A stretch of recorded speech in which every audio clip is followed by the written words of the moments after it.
Alright boys, welcome back to another video. Knicks Daily here. Today we're talking about Karl Anthony Towns and Jalen Brunson because they both just absolutely exploded in our second preseason game against the Washington Wizards. Towns played 28 minutes and had 25 points, 12 rebounds, 2 blocks, a steal, and 2 assists. He was 10 of 11 from the free throw line.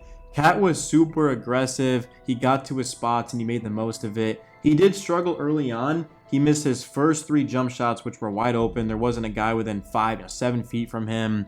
And then he had 3 post-ups where he missed. But then after that, he just could not miss. Him and Brunson, they ran the pick and roll. They looked like they had a ton of chemistry, like they had been playing together for years. I mean, I think they might have played against each other in AAU, but outside of that, they have not. But the chemistry was clicking. It wasn't just for those two guys. It was the entire team, which we'll get into shortly here. But Cat, guys, defensively, that block he had was just one of the 2 blocks he had. He had one where he was weak side. A guy got beat baseline, and he came and just pinned it off the backboard. And Cat, guys, he's showing exactly why he was brought in here, and that's to win a championship. We ended up trading Julius Randle and Dante DiVincenzo, who we should see on Sunday when they come to the Garden. The Timberwolves, of course. It's going to be a fun game, man. Stay tuned for that. But in terms of Karl Anthony Towns, he showed exactly why the Knicks went out and gave up a lot for him. He stretched the floor. He made good passes. He made the right reads. He was in good positions on both offense and defense. He attacked the boards. This was, without question, his best game of the young preseason for the Knicks. The last one, he struggled to shoot. This one, he kind of still struggled to shoot. Was 1 of 7 from 3, but he impacted the game in other ways, rebounding and protecting the rim. Karl Anthony Towns and Jalen Brunson are going to do big things this year, and this was our first glimpse of it. In terms of Brunson, he played 23 minutes, had 23 points, was a game high, plus 26, 7 of 10 from the field, 2 of 4 from the three-point line, and 7 of 8 from the free throw. Brunson, back-to-back efficient, highly efficient games. He's in mid-season form. You can tell that the only thing that was on Jalen Brunson's mind this offseason, outside of course, the birth of his daughter, was winning a championship. I mean, he is absolutely locked in. He was getting downhill at will, running the pick and roll with Cat. He was making his jump shots, getting to the free throw line. I mean, Brunson played spectacular in this game. He was the best player, honestly, out there on the court.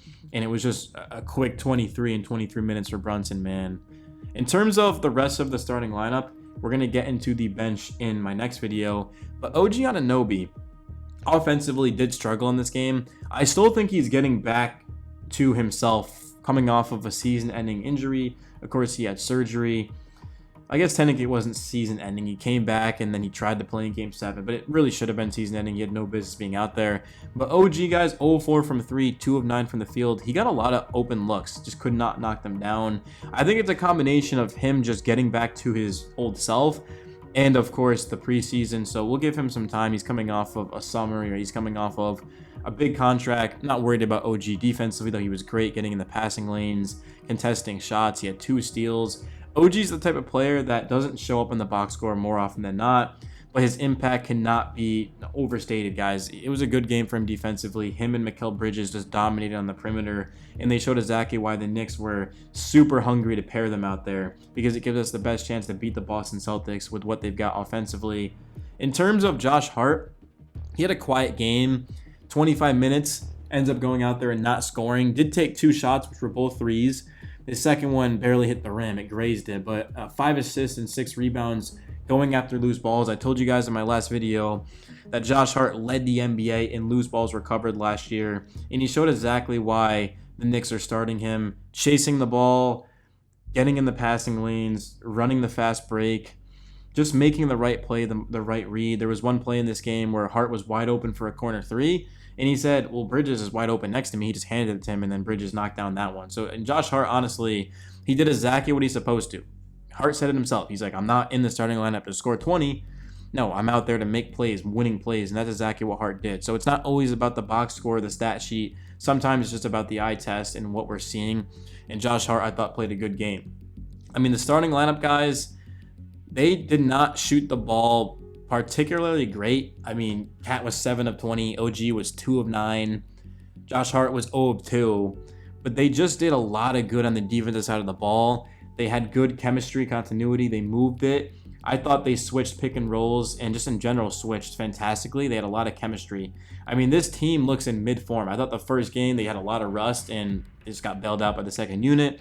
But in this game, they got off to, it was a 16-4 start. Then the Wizards came back, took the lead. But then in the second quarter, went on a 35-17 run with the starters. And just a great job, hell of a performance. I mean, just to see Tibbs go out there and play the starters this many minutes is extremely ballsy in the preseason. But you can tell he's trying to get us up to speed as quickly as possible. In terms of the rest of this game, I mean, I'm looking at, and of course, we're only talking the starting lineup. So Alex Sarr was 5 of 14. He also had 3 turnovers. Kyle Kuzma was 1 of 4. He had 4 turnovers. Jonas Valanciunas, 2 of 6. 3 turnovers. I'm not done. Jordan Poole, 4 of 13. 5 turnovers.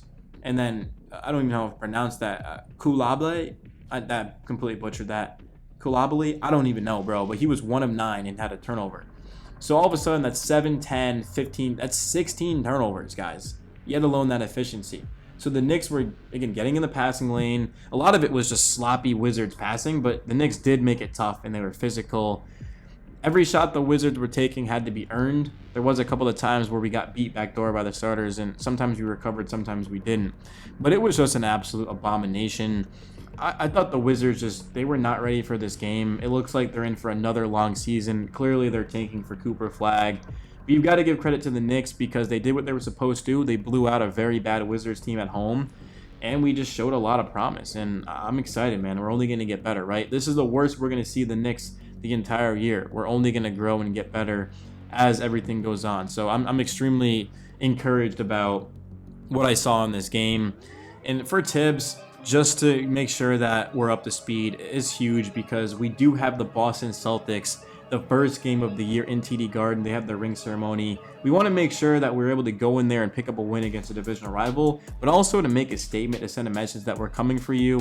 Going out there and getting Mikal Bridges signified that we're coming after Boston because now we're pairing him with OG Anunoby on the defensive perimeter. And then even more signaling we're going after Boston is trading for Karl-Anthony Towns. He's essentially our Kristaps Porzingis. He's going to protect the paint. He's going to stretch the floor. He's got high IQ. And the reason why the Celtics won those first couple of games against the Mavs in the finals was strictly because of Porzingis and the plays he made. We're hoping that Cat can get us to that next level. A team that lost in 7 in the second round to a legit NBA championship contender. I do think the Knicks are going to be the #1 seed in the NBA, yet alone the East. I think we're going to take that. We're going to have home field throughout the Eastern Conference playoffs. And eventually we're going to have to beat Boston. Somebody is, so why not be us, right? But guys, it's your boy Knicks Daily. That's all I got for you. I apologize for dragging out this a little bit too long. It's just because I want to save the starters for a separate video. Smash the like button, subscribe, share it with your boys. Guys, I'm going to be going live probably every single Knicks game, so be ready. Sunday, guys. Later.